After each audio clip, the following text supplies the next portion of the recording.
Video सबसे पहले आप तक पहुंचे तो लाल बटन को दबा के चैनल को सब्सक्राइब जरूर करें और साथ में बेल आइकन को दबाना ना भूलें।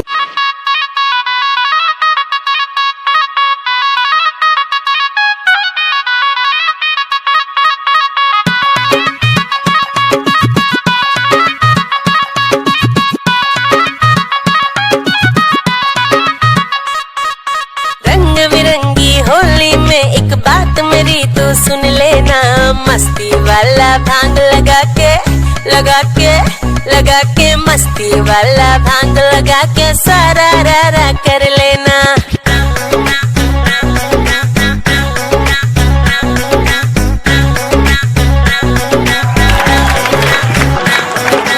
महंगा लहंगा पहन के गोरी,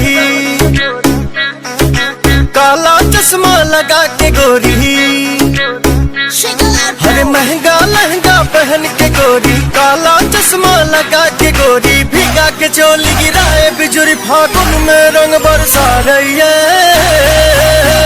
कमरिया हिला रही है, गुलाल उड़ा रही है, कमरिया हिला रही है, बवाल मचा रही है, कमरिया हिला रही है, गुलाल उड़ा रही है, कमरिया हिला रही है, बवाल मचा रही है।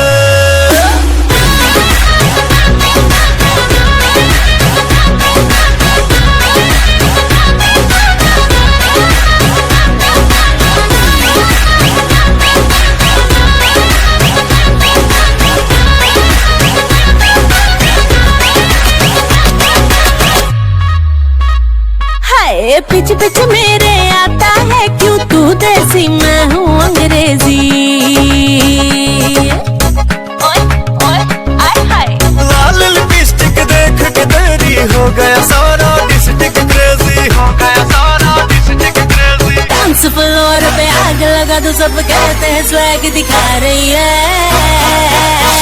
कमरिया हिला रही है, गुलाल उड़ा रही है, कमरिया हिला रही है, बवाल मचा रही है, कमरिया हिला रही है, गुलाल उड़ा रही है, कमरिया हिला रही है, बवाल मचा रही है।